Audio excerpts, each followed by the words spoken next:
Buenas noches, amados hermanos. Qué gozo poder estar con ustedes, aunque sea de forma virtual.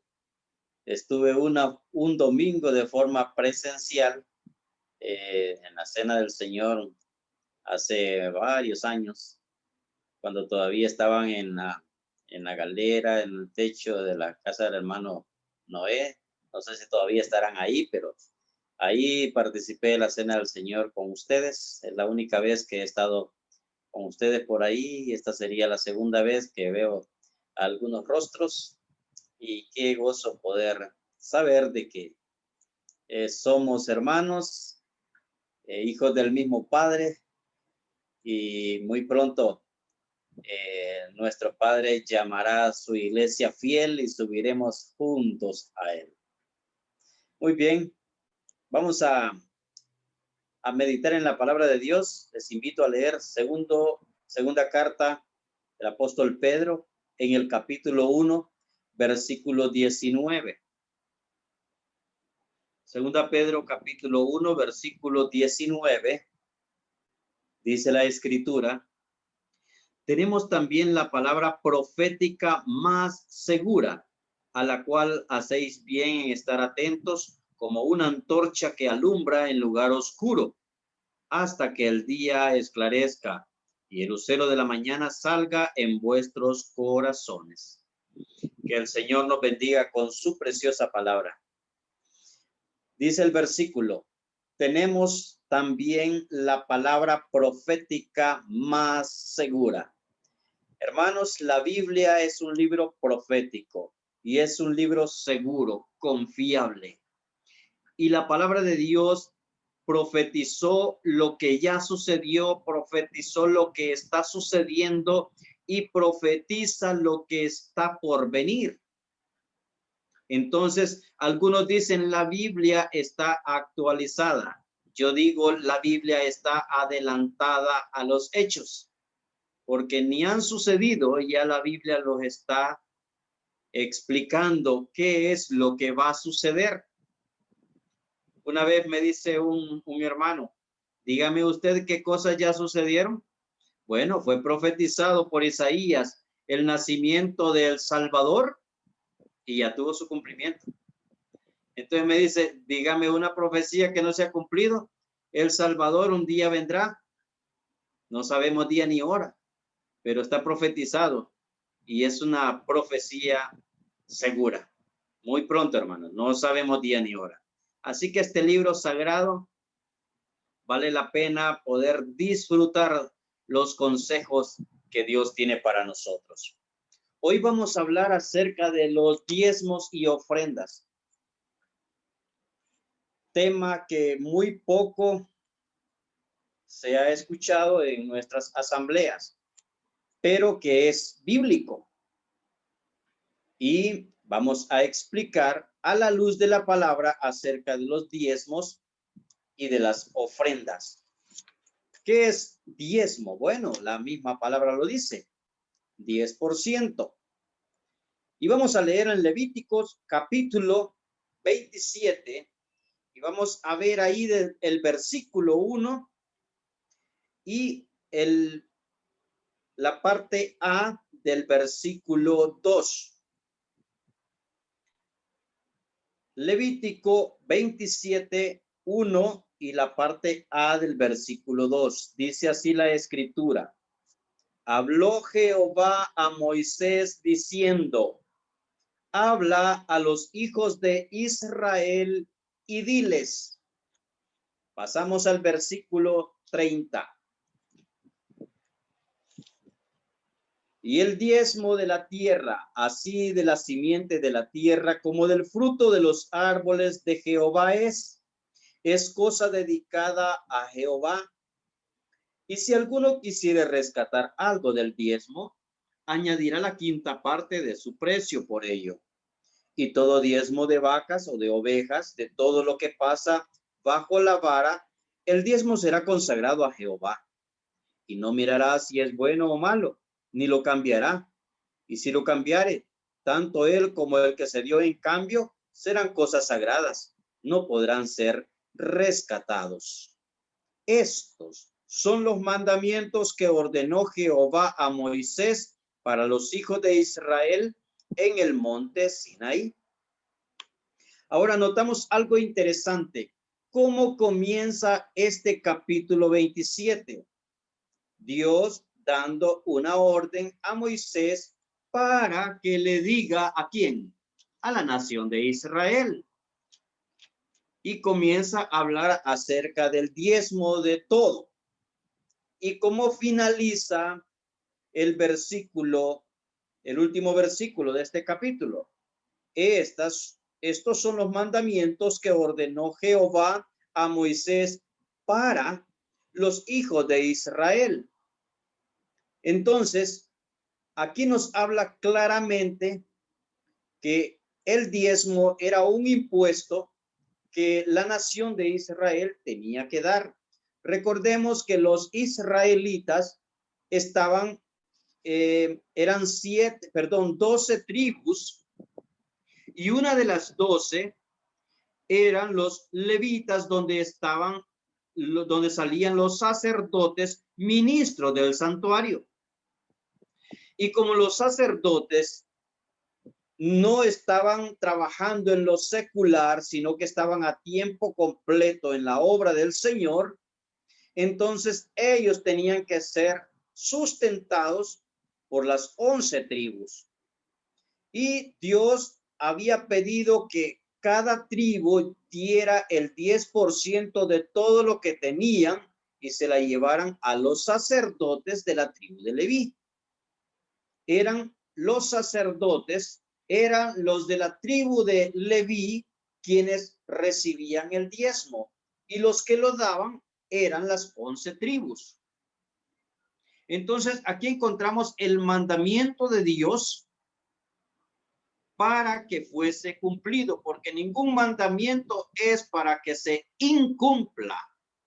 Dios siempre quiere que los mandamientos que Él nos da los cumplamos. Y veamos en Hebreos capítulo 7, versículo 5, lo que nos dice, confirmando lo que les mencioné en este momento. Hebreos capítulo 7, versículo 5. Ciertamente, los que de entre los hijos de Leví reciben el sacerdocio tienen mandamiento de tomar del pueblo los diezmos según la ley, es decir, de sus hermanos. Esto es confirmación de lo que les acabo de decir. Los hermanos, o sea, las 11 tribus de Israel, tenían que traer el diezmo a la tribu de Leví. Dice, los hijos de Leví reciben el sacerdocio y tienen el mandamiento de tomar del pueblo los diezmos según la ley. Ellos recibían los diezmos, los sacerdotes. Ahora, en estos versículos que leímos encontramos la orden de Dios, el mandamiento de Dios, pero cuando el mandamiento no se cumple, trae consecuencias. Veamos en Malaquías capítulo 3, versículo 8 al 10. Malaquías capítulo 3, versículo 8 al 10. Aquí encontramos las consecuencias de no cumplir la ordenanza. Podemos ver desde el versículo 6. Dice, porque yo Jehová no cambio. Por esto, hijos de Jacob, no está diciendo iglesia, está diciendo hijos de Jacob. ¿Quiénes son los hijos de Jacob? Las 12 tribus. Porque yo Jehová no cambio. Por eso, hijos de Jacob, no habéis sido consumidos.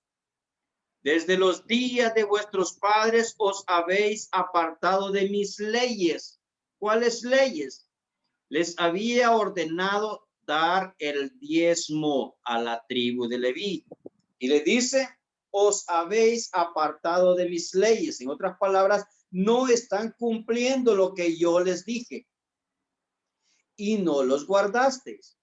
Volveos a mí y yo me volveré a vosotros, ha dicho Jehová de los ejércitos. Mas dijisteis, ¿en qué hemos de volvernos? ¿Robará el hombre a Dios?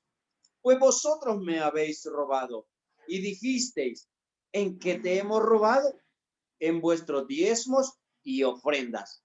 Y mire lo que viene. Malditos sois con maldición, porque vosotros, la nación toda, me habéis robado.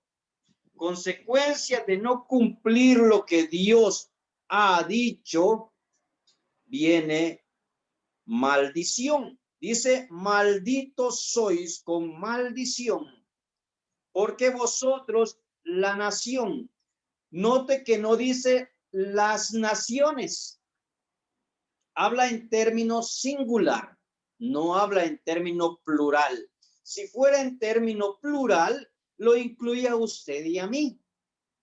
Pero habla en términos singular, habla de un país, habla de una nación y por eso dice la nación me ha robado. Y ellos dicen, ¿y en qué te hemos robado? En diezmos y ofrendas. Hay algunos hermanos, algunos pastores que le dicen a la iglesia, si usted no da el diezmo, usted es maldito. Esta maldición no es para la iglesia. Está claramente que es para la nación de Israel, porque Dios habló claramente a esa nación y era como un impuesto para esa nación. Y le dice, maldito soy con maldición, porque vosotros, la nación, toda la nación, me habéis robado. Y le dice, traed los diezmos al alfolí, y hay alimento en mi casa. Y probadme ahora en esto, dice Jehová de los ejércitos, si no os abriré las ventanas de los cielos y derramaré sobre vosotros bendición hasta que sobreabunde. Les da una oportunidad más para que se vuelvan, porque Dios es un Dios misericordioso. Y hoy en día Dios sigue esperando de que esa nación se vuelva a Él. Pero un día Él va a cambiar esos corazones de piedra, esos que niegan al Mesías que vino. Ellos siguen esperándolo.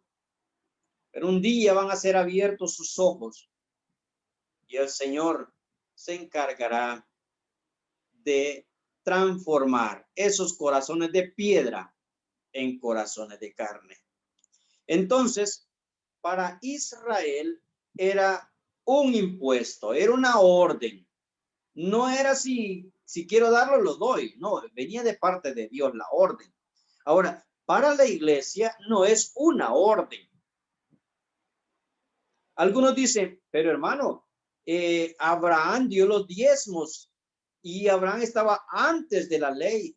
Sí, pero si vemos en la palabra de Dios, Abraham nadie le dijo que diera los diezmos, voluntariamente los dio. No es como en la nación de Israel donde Dios dice, deben de dar esto. Y no tenían que estar cuestionando a Dios. Mientras que en Abraham, lo que dio Abraham salió de su corazón. Lo mismo para la iglesia. Encontramos la enseñanza, no de un diezmo, sino dar la ofrenda. Veamos segunda carta a los Corintios, capítulo 9, versículos 5 al 11. Segunda Corintios, capítulo 9, versículo 5 al 11. Por tanto, tuve por necesario exhortar a los hermanos que fuesen primero a vosotros y preparasen primero vuestra generosidad. Note esta palabra, vuestra generosidad antes prometida, para que esté lista como de generosidad y no como de exigencia nuestra. Note esta palabra, no es por exigencia, no le están exigiendo a la iglesia que dé. Se le está enseñando a la iglesia a dar, pero con generosidad. Versículo 6. Pero esto digo, el que siembra escasamente, también segará escasamente. Y el que siembra generosamente, generosamente también segará. Cada uno de como propuso en su corazón, no con tristeza ni por necesidad, porque Dios ama al dador alegre. Aquí encontramos el consejo a la iglesia. Dice, el que siembra escasamente, escasamente también va a cosechar. Algunos hermanos dicen, bueno, no estamos obligados a dar el diezmo. Es cierto, no hay una obligación, pero como iglesia, lo mínimo que debemos dar es el diezmo. Lo mínimo. Tiene que andar del diezmo hacia arriba. ¿Por qué? Si ellos estaban bajo la ley y dieron el 10%, ¿cuánto más en la gracia? Pero tristemente, hermanos, pareciera que no hemos sido enseñados a dar. Algunos, teniendo la posibilidad de dar una buena cantidad, comienzan a sacar y con mucho dolor viendo qué billete va a sacar, y de entre los billetes grandes saca el más pequeño y lo da en la obra del Señor, en la bolsa, en las ofrendas. Oh, hermanos, es lamentable, pero aquí también está el consejo, así como estuvo el consejo claro para la nación de Israel y las consecuencias, también están el consejo claro para la iglesia y las consecuencias. El que siembra escasamente, en otras palabras, el que da lo que le sobra, no espere tener abundancia, sino que vendrá pobreza. Pero el que da generosamente, el Señor lo va a bendecir. El Señor lo va a prosperar. Ahora, no damos para que el Señor nos dé. Damos porque el Señor ya nos dio. Tenemos que tener claro eso, porque hay muchos hermanos que dicen, bueno, si damos para la obra del Señor, el Señor nos va a bendecir. Sí, nos va a bendecir, pero el Señor también conoce la intención del corazón. Si usted está dando para que el Señor le dé y le dé el doble, probablemente no reciba nada. ¿Por qué? Porque la avaricia del corazón, Dios la conoce. Aún no está la palabra en nuestra boca y Él ya lo sabe. Él conoce los pensamientos suyos y míos. Él sabe cómo actuamos. Así que nada le es oculto al Señor cómo estamos dando. Entonces, usted puede dar el 10%, usted puede dar el 20%, usted puede dar el 50%, usted puede dar el 70%, el 90%, usted puede dar el 100%, pero lo mínimo es el 10%. Así que no piense, bueno, nos libramos de dar el 10%. La iglesia ya no lo da. No, hermanos, hay que dar más. Hay que dar más porque lo mínimo tiene que ser el 10%. Ahora, ¿qué es una ofrenda? Bueno, ofrenda significa dar, significa ofrecer, significa sacrificio. Eso es lo que significa ofrenda. Ofrenda es dar, ofrenda es ofrecer, ofrenda es sacrificio. Vamos a ver a la luz de la palabra varios tipos de ofrenda. Quizás no todos, pero varios tipos de ofrenda. Y vamos a ver el primer tipo de ofrenda en Salmos 116, versículo 16, la parte B del versículo 16 y el versículo 17. Salmos capítulo 116, versículo 16, nada más la parte B. Y vamos a leer el versículo 17. Dice la parte final del versículo 16. Tú has roto mis prisiones. Hermanos, nosotros estábamos presos en el pecado, pero el Señor nos ha libertado. El Señor ha roto esas cadenas que nos ataban del pecado. Y en gratitud, dice el salmista, te ofreceré sacrificio de alabanza e invocaré el nombre de Jehová. Miren, el salmista en gratitud porque había roto sus cadenas, sus prisiones, ahora él aparta tiempo para expresarle en alabanza al Señor. Hermano, hermana, la alabanza es una ofrenda al Señor. Cuando entonamos un himno es para el Señor. Ahora, para el Señor no tenemos que hacerlo de la forma incorrecta o sin preparación, porque para el Señor es lo mejor. No se puede improvisar los cantos. No se pueden improvisar. Con tiempo se prepara y los entona y con dulzura. Qué importante es hacerlo bien, como dice un versículo en la palabra de Dios. Hacedlo bien. Ah, hermano, es que yo no puedo cantar. Bueno, deje que otro cante. Pero usted ahí en su corazón, hágalo bien. Que esa alabanza que sale del corazón, aunque su boca no lo entone porque es desentonado, pero si sale del corazón, lo va a hacer bien. Pero si en su corazón está murmurando, aunque solamente esté pensando, ya no trae bendición. Ya no sube como un olor grato. Entonces, la primera ofrenda que encontramos aquí es la alabanza. Fruto de labios que confiesan su nombre. Vamos a ver otra ofrenda. Romanos capítulo 12, versículo 1. Romanos capítulo 12, versículo 1. Ahí encontramos otra ofrenda.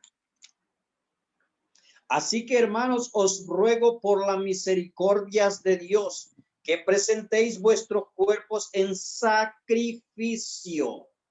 ¿Qué significa ofrenda? Significa sacrificio, significa dar. Y aquí dice que presentéis vuestros cuerpos en sacrificio vivo, santo, agradable a Dios, que es vuestro culto racional. Oh, hermanos, cuántas veces nos sacrificamos para hacer otras cosas, pero menos para ir al culto. Qué triste. A veces decimos, hoy me siento cansado, no voy a ir al culto.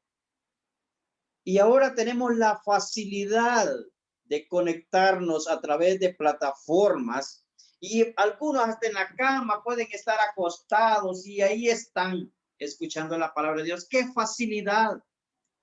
Y aún así están viendo, bueno, el culto empezó a tal hora y debe terminar a tal hora. ¿Cuál es la prisa? Está en la casa, no lo va a dejar el bus. Si estuviera el apóstol Pablo, ¿hasta qué horas alargaba los discursos? Hasta la medianoche. Y muchas veces nos volvemos tan dogmáticos que ya es hora y algunos se desconectan porque ya es hora de terminar el culto. Y cuando van presencialmente a la congregación, ya cuando es la hora de salida, si el predicador se alargó 5 minutos, se salen, cierran su Biblia y se van. Oh, hermanos, pero ¿cuántas horas pasamos frente a la televisión? ¿Cuántas horas en el trabajo? ¿Cuántas horas durmiendo? ¿Cuánto tiempo apartamos para cada tiempo de comida? ¿Cuánto tiempo para esto y lo otro? Y para el Señor no hay sacrificio. Si tenemos gripe, ya no voy al culto. Bueno, ahora es entendible que el que tenga gripe, aunque no tenga COVID, ya no tiene que ir porque ya es una persona que ya la gente prefiere no acercarse, ¿verdad? Pero en tiempos que no había pandemia, cualquier cosita nos detenía para congregarnos. Y aquí encontramos en esta ofrenda poniendo el cuerpo en sacrificio. Oh, hermanos, hay congregaciones, hay iglesias donde los hermanos tienen que caminar hasta 2 o 3 horas para congregarse. Yo he estado en iglesias así, he ido a la montaña, donde hay hermanitos que me han dado hospedaje y están a 2 horas de la capilla.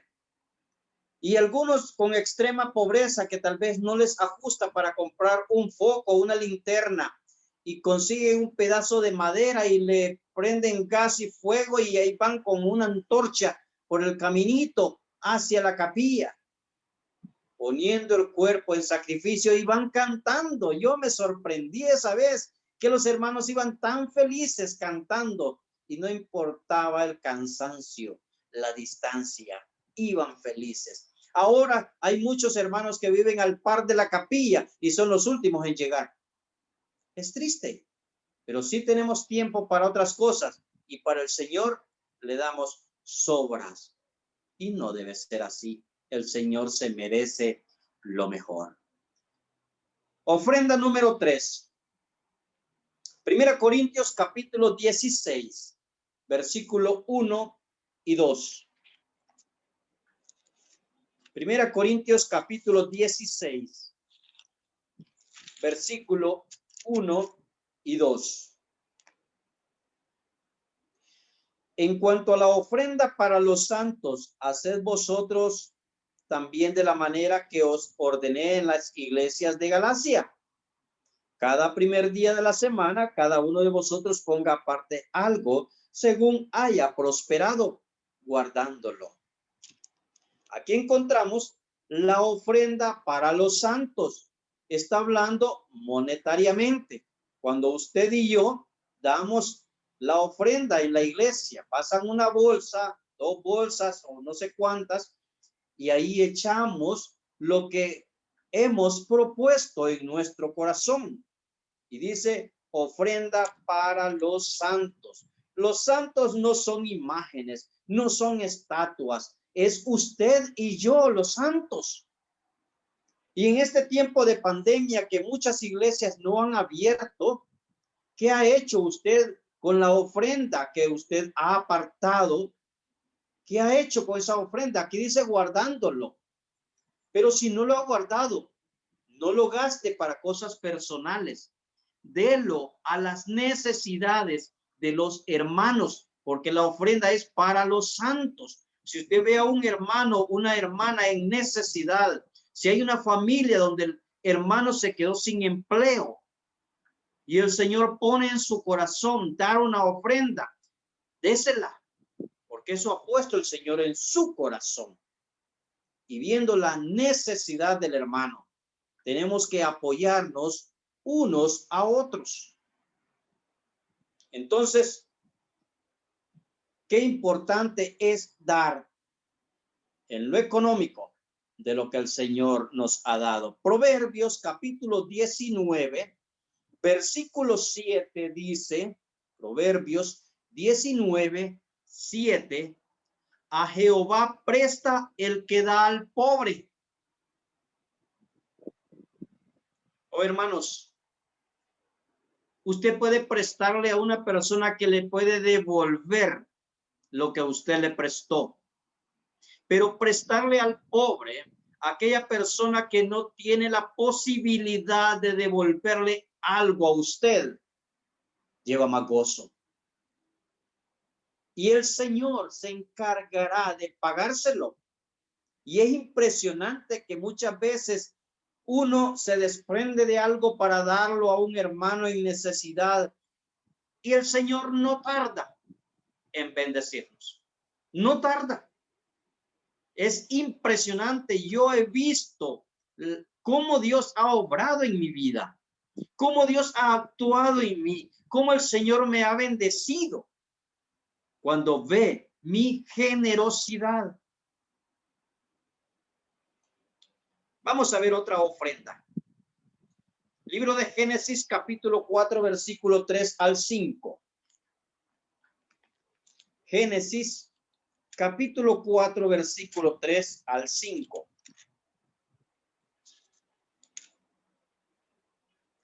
Y aconteció andando el tiempo que Caín trajo del fruto de la tierra una ofrenda a Jehová.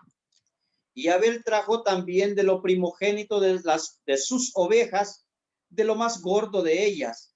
Y miró Jehová con agrado a Abel y a su ofrenda, pero no miró con agrado a Caín y a la ofrenda suya. Y se ensañó Caín en gran manera y decayó su semblante. Aquí encontramos la ofrenda de bienes materiales.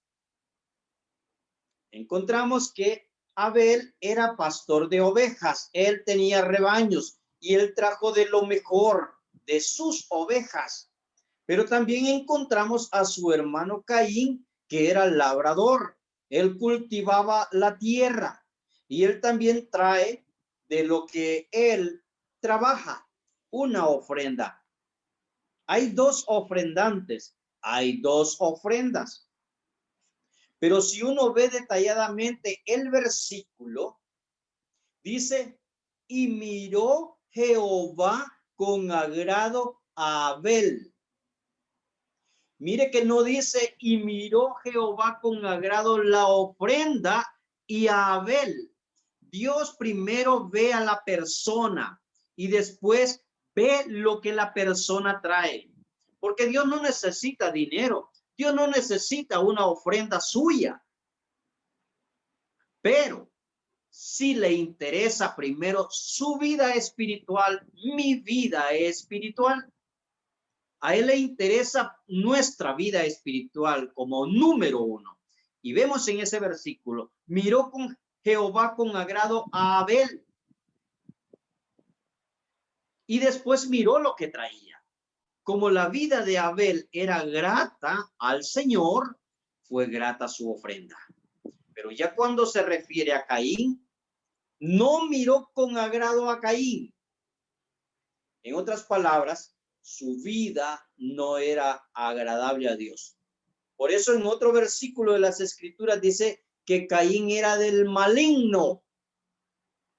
Ok, entonces quiere decir que andaba su vida mal delante de Dios, porque era del maligno.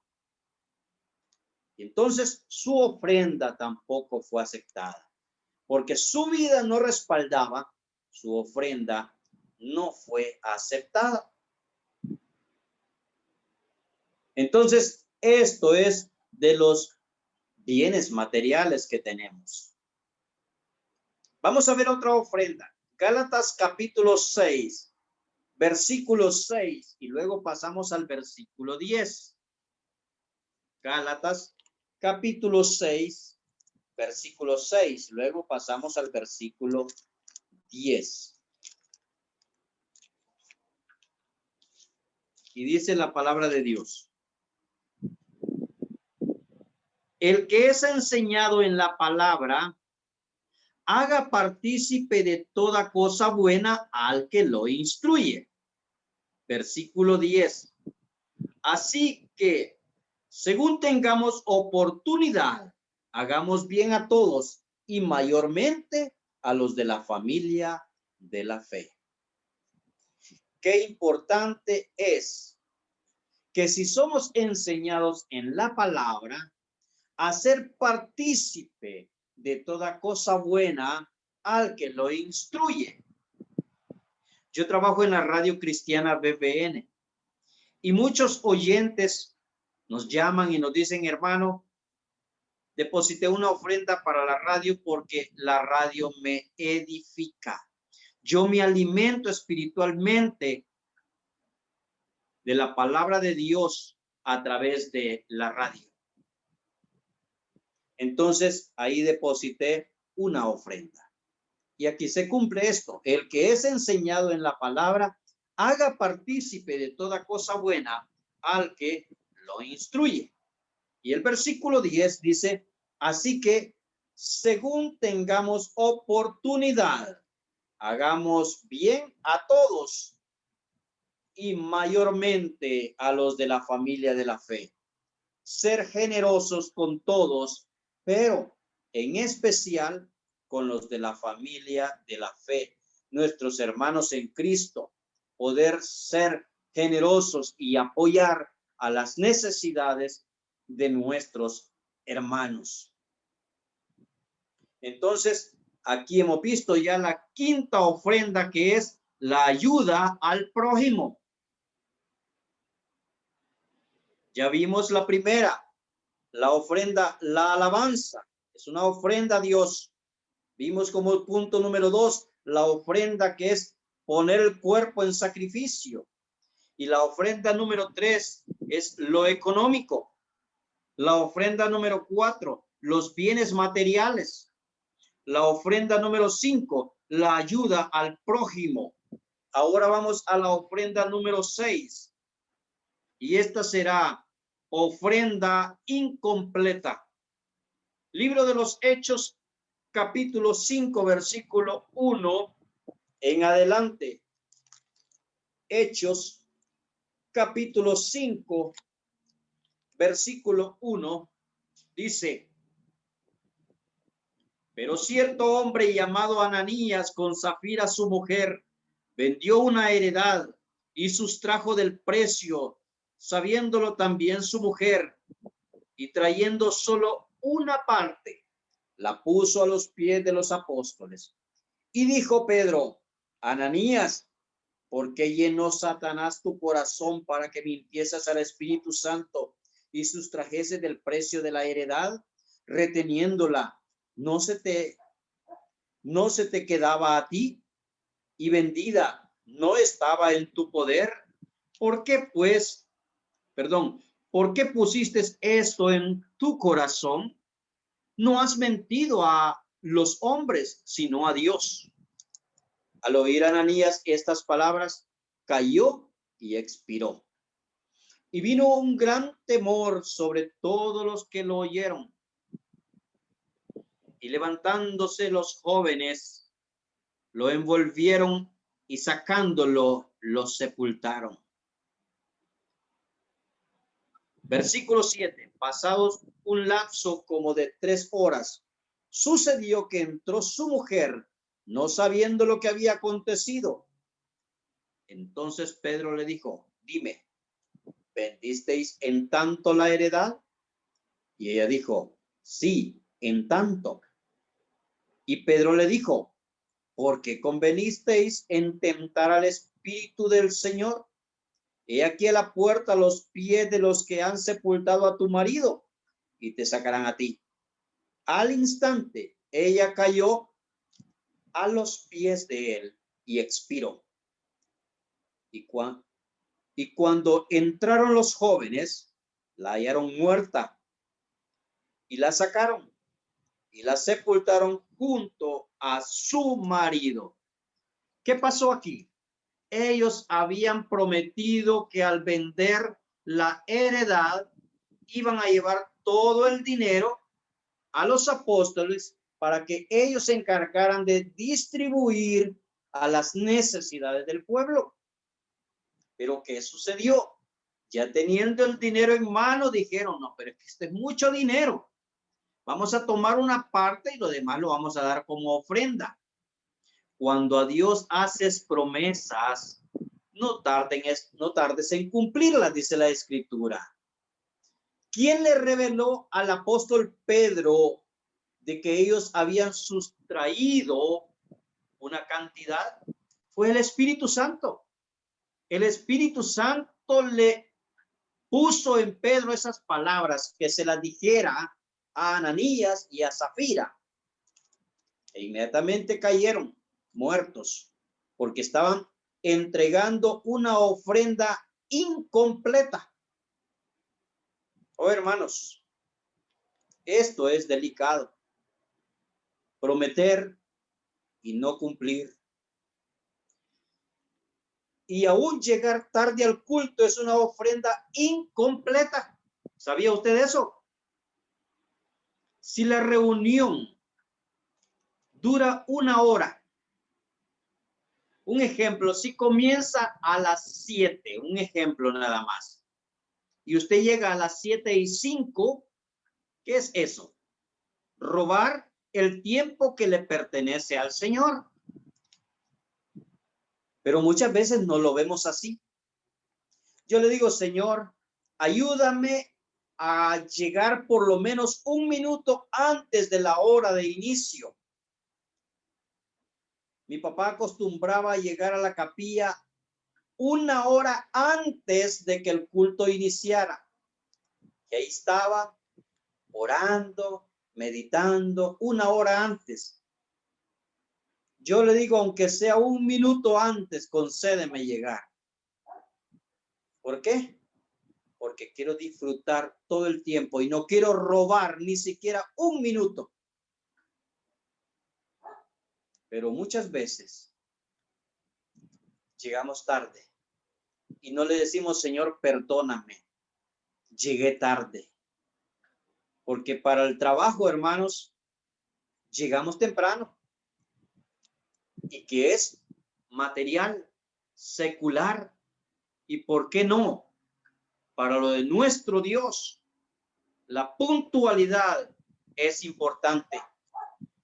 Si uno ve a la luz de la palabra de Dios, cuando el Señor se reunía con los discípulos, dice, y cuando llegó la hora, se sentó a la mesa.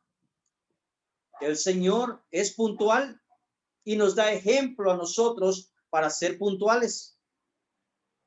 Así que si para lo material somos puntuales, ¿por qué no para lo espiritual? El Señor dijo a aquellos hombres, dad a César lo que es de César y a Dios lo que es de Dios. Pero no estés dando a César lo que le pertenece a Dios. A lo material, estar quitando el tiempo que le pertenece al Señor y se lo está dando a César. Puntualidad encontramos en el Señor. Y como creyentes tenemos que ser igual.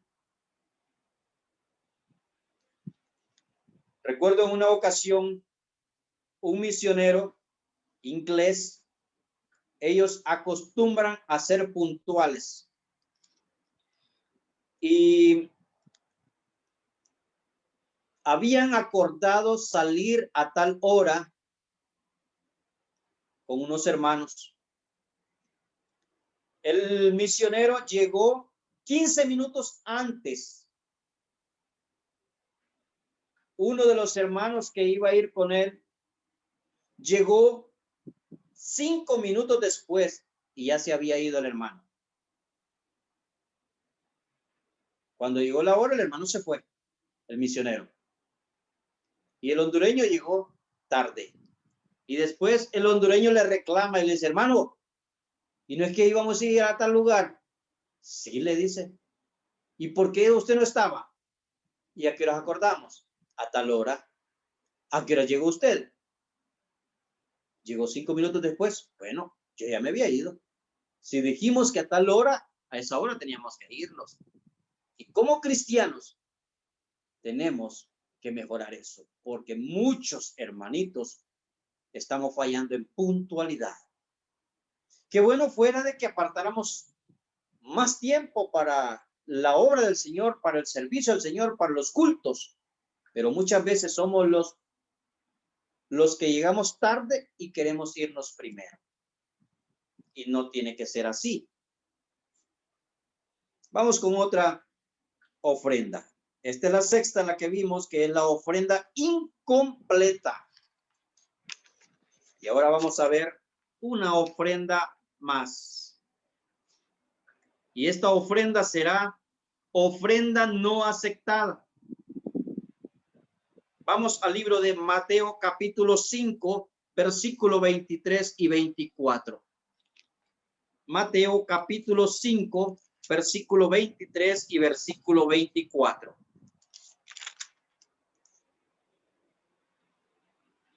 Por tanto, si traes tu ofrenda al altar y ahí te acuerdas de que tu hermano tiene algo contra ti, deja allí tu ofrenda delante del altar y anda, reconcíliate primero con tu hermano, entonces ven y presenta tu ofrenda. Para el Señor es más importante mi relación con el hermano que lo que yo voy a dar en lo económico. Y está dando una gran lección. Primero reconcíliate con tu hermano. Si tenés desacuerdo con tu hermano, primero arregla cuentas con él y después trae tu ofrenda con un corazón limpio, sin nada que te esté estorbando. Porque el estar enemistado con un hermano, eso es un estorbo para poder servir al Señor y dar para la obra del Señor. Es un estorbo. Entonces, una ofrenda no aceptada, porque el Señor ve primero nuestro corazón, cómo estamos dando. Pero ya para terminar, vamos a encontrar la mejor ofrenda, y es el sacrificio de Cristo. Hebreos capítulo 10. Hebreos capítulo 10. En el versículo 11 y 12. Hebreos 10, 11 y 12. Y ciertamente todo sacerdote está día tras día ministrando y ofreciendo muchas veces los mismos sacrificios que nunca pueden quitar los pecados. Pero Cristo, habiendo ofrecido una vez para siempre un solo sacrificio por los pecados, se ha sentado a la diestra de Dios. Ahí encontramos el máximo sacrificio, dando su vida en la cruz por usted y por mí. Él pudo decir, nadie tiene mayor amor que este, que uno ponga su vida por sus amigos. Él nos consideró amigos y dio su vida por amor a nosotros. Imagínense que cuando Judas lo traiciona y Judas viene con una turba que traen palos, ¿sabe cuáles fueron las palabras del Señor cuando Judas se acerca a él? Amigo, ¿a qué vienes? Me imagino esa ternura, ese rostro de amor y de misericordia del Señor hacia Judas. Y es que el Señor tiene misericordia de nosotros. El Señor nos ama. El Señor desea lo mejor. Desea que nosotros seamos sinceros, transparentes, porque Él nos conoce. Aún no está la palabra en nuestra boca y Él ya lo sabe todo. Y poder decirle, Señor, aquí está tu siervo, tu sierva. Purifícame. Lávame cada día porque sé que en pensamientos, en palabras, en hechos ofendo tu santidad. Pero aquí estoy. Perdóname y ayúdame cada día a hacer tu voluntad, a poder terminar nuestra carrera con gozo. No hay cosa mejor que eso, mis hermanos. Terminar la carrera con gozo. Vamos a orar. Querido Padre, gracias porque si no hubiera sido por el Señor, nuestra alma se hubiera perdido. Pero Él pagó el precio por nuestro rescate. Él sufrió lo que merecíamos. Él fue escupido. Sus manos, sus pies fueron traspasadas con clavos. Su cabeza coronada con espinas. Su costado roto por aquella lanza. Y todo fue por amor. Y Él pudo considerarnos sus amigos y expresar que nadie podía tener amor como ese. poner su vida por sus amigos. Gracias, porque no somos rescatados con oro o plata, ni con nada de este mundo que es corruptible, perecedero, sino con la sangre preciosa de Cristo, derramada una vez y para siempre. Gracias porque con esa sangre hemos sido limpios. Gracias porque somos tus hijos, comprados a un precio muy alto. Gracias porque el Señor no quedó en la cruz, fue sepultado. Gracias porque no está en la tumba, resucitó al tercer día y se presentó con pruebas. Y antes de subir al cielo dijo, vendré otra vez. Gracias porque estamos en espera de esa profecía que está por cumplirse. Tal vez hoy, como no sabemos día ni hora, tal vez hoy viene nuestro amado y nos lleva. Gracias por los consejos de tu palabra. Los necesitamos para poder vivir conforme a tu voluntad. Gracias por la iglesia ahí en Tela y cada hermano que se conectó de diferentes lugares. Bendíceles, Padre eterno. Ayúdanos a terminar nuestra carrera con gozo. En ese nombre que es sobre todo nombre, Cristo Jesús. Amén. Que el Señor le bendiga.